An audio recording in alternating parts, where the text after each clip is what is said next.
자, 갈라디아서 38페이지에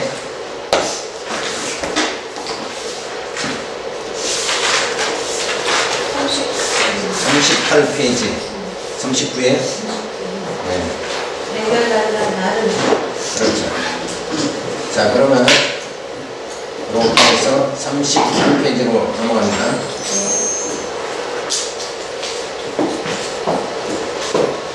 자, 나를 율법으로 죄인을 만드는 거예요. 그러니까 율법을 주신 이유가 뭔가? 율법으로 도저히 율법을 지켜가지고 내가 의에 도달할 수가 없잖아요. 의인이 될 수가 없다. 나는 도저히 율법을 지켜서 성자가 될 수 없다. 왜 그러냐? 인간에게는 죄성이 있어서 그래. 그래서 예수님도 나가라 하는 자마다 다 살인한 자다 이렇게 말했잖아요. 그 나가라는 형제를 미워하는 거예요. 형제에게 욕을 한다는 것은 이미 마음속에 뭐가 있어서 그래? 죄성이 있어서 그렇다 이게. 그래서 그 죄성이 바깥으로 나온 거예요. 그래서 죄는 우리 심령 속에 있는 것이고 범죄는 뭐예요? 행위로 드러나는 걸 말하는 거예요. 내 속에 있는 죄성이 행위로 이렇게 드러나는 거예요.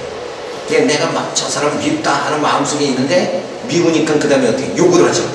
욕이라는 건 행위란 말이에요. 그 행위가 바깥으로 나오는 것이다. 이런 걸 이제 죄와 범죄 이걸 구별을 해야 돼요.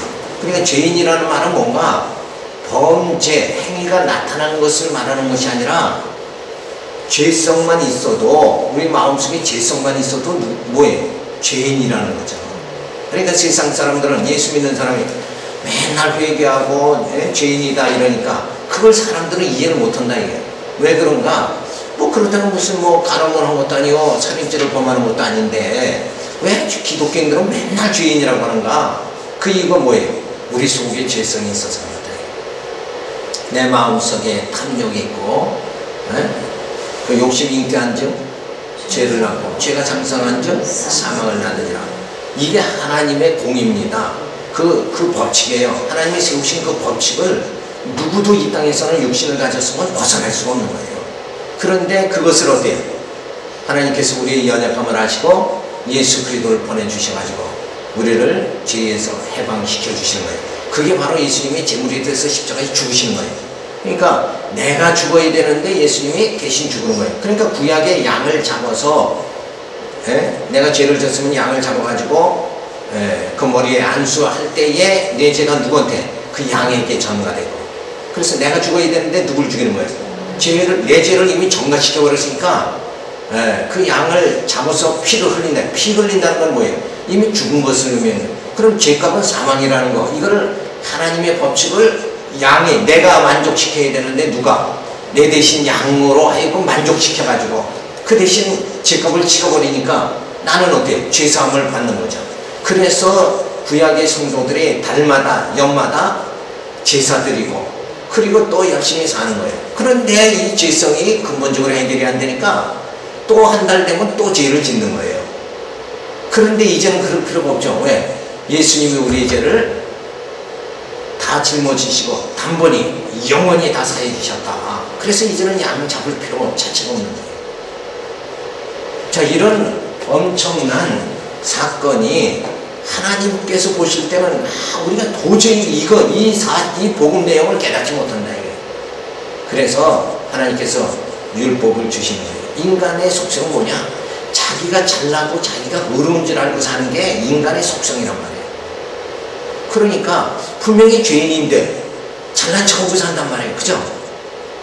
그러니까 하나님께서 율법을 딱 주셔가지고 그럼 네가 율법을 지켜서 의인 되거라. 살인하지 말라, 가늠하지 말라, 이웃을 내 몸과 같이 사랑해라. 그 계명을 다 지켜야 된다 이게. 근데 그거 지킬 수가 없죠. 근데 뭐가 있어서 내 마음에 그 죄성, 탐욕이 있으니까 누가 나를 칭찬하면 내가 기분이 좋아지지. 그죠? 근데 누가 나를 욕하면 기분이 되게 나빠진다. 이런 그 죄성을 우리는 가지고 있다. 그래서 하나님께서 그 죄성을 깨달으라고 뭘 주시는가? 율법을 주시는 거예요. 그런데 지금 어떤 이들은 생각하기를 그저 십계명대로 살아야 됩니다. 율법을 지켜야 됩니다 이러는데 그 지킬 수 없는 게 이미 역사상으로 다 드러났단 말이에요. 인간이 도저히 지킬 수 없다는 게 드러났는데도 불구하고 지금도 아직도 뭐예요? 율법 신앙을 가지고 율법을 지켜야 된다. 우리가 하나님 앞에 의롭게 살아야 된다. 우리가 뭐 행위로 의롭게 산다고 살고자 해서 되는 게 아니잖아요. 그래서 우리는 내가 사는 게 아니라 내 안에 그리스도가 사시는 거예요. 그 그리스도가 누군가? 성령이에요. 성령의 소욕으로 사는 것이 육신의 소욕, 탐욕으로 우리가 살아가는 것이 아니다. 그래서 이 자본주의라는 게 뭔가 이 탐욕을 갖다 부채질하는 거예요. 야, 열심히 해서 많이 재물을 가지면 그 다음에 풍요하게 살 수 있다. 근데 공산주의는 반대죠.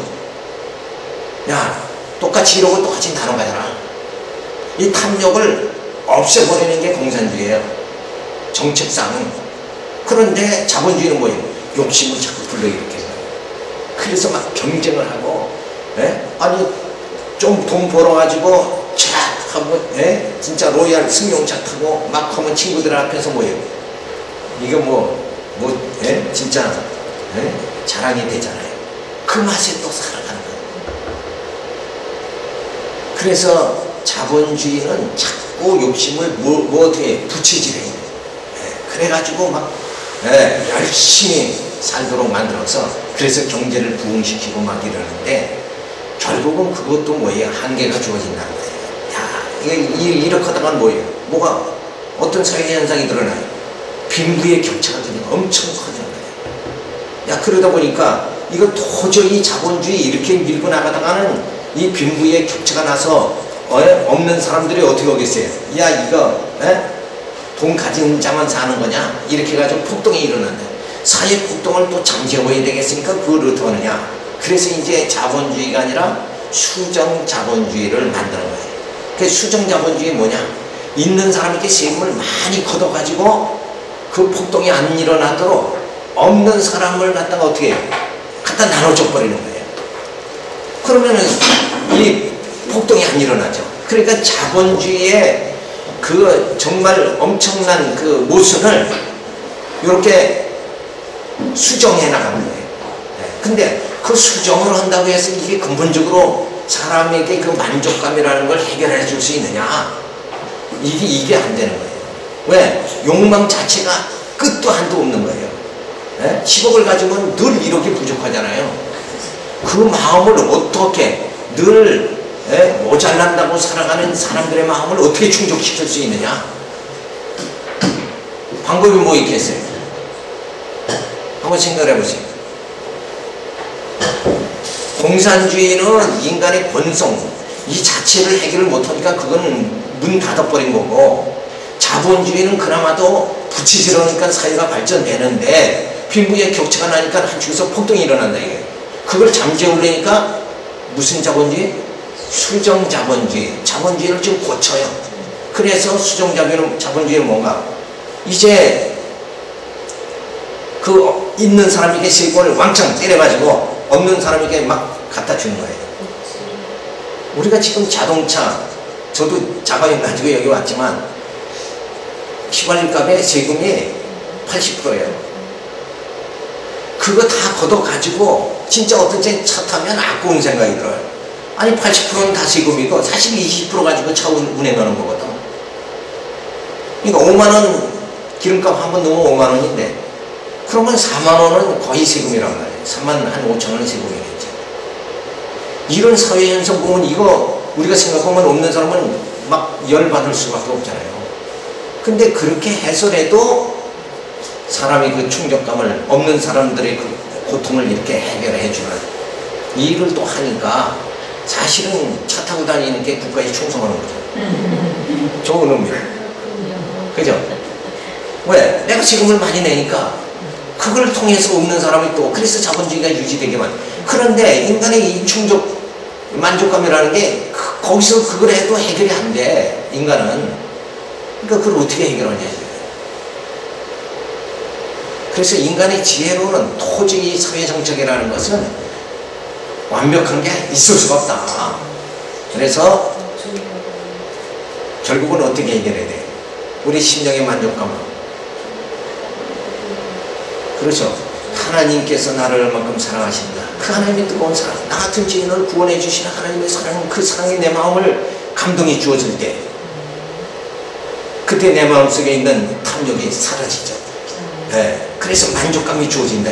영원히 만족하니까 어때요? 영원히 부족함이 없으니까 이 육신의 것, 자본주의가 됐든 뭐가 됐든 그 좀 부족한 것들이 내게 느껴진다고 할지라도 그걸 능히 이겨나갈 수가 있는 거예요. 그러니까 세상에선 자본주의, 수정자본주의, 별스러운 정책이 다 돼도 되고 국회의원들이 머리 쓰고 이렇게 하지만 그거 가지고 해결이 안 되고 인간의 본성 자체를 해결해야 된다.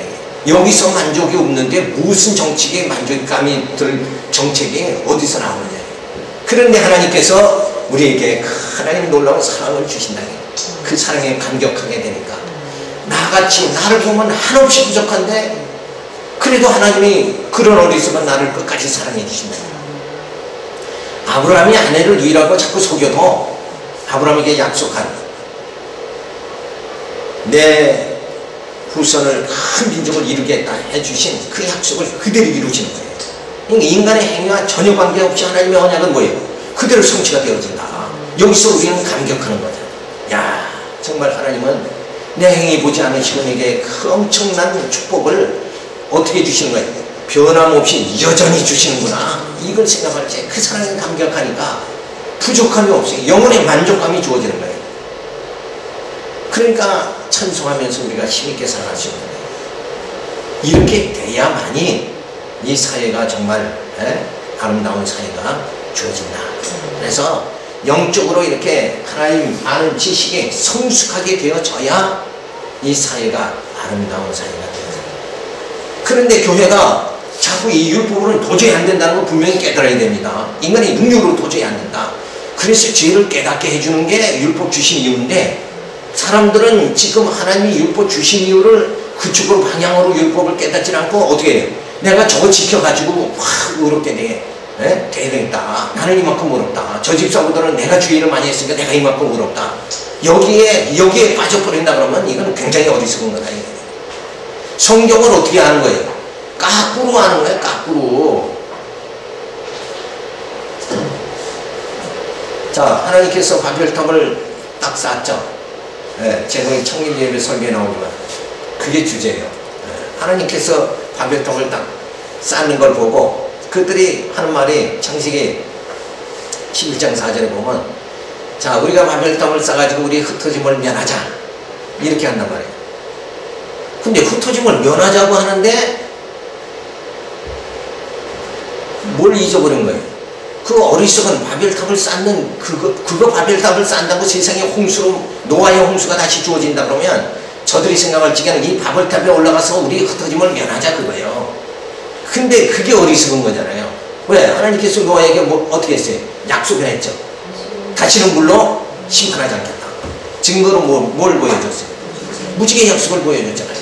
그렇게 분명히 무지개 약속을 보여줬는데도 불구하고 저들은 뭘 쌌어요? 바벨탑을 쌓은 거예요. 그럼 뭘 잊어버렸다는 거예요? 하나님의 언약을 잊어버렸다는 거죠. 그래서 인간은 이 망각의 동물이다. 잊어버리는 게 이게 고약한 거예요. 그죠? 은혜를 받았으면 은혜를 잊어버리지 말아야 되는데 은혜 받은 선배를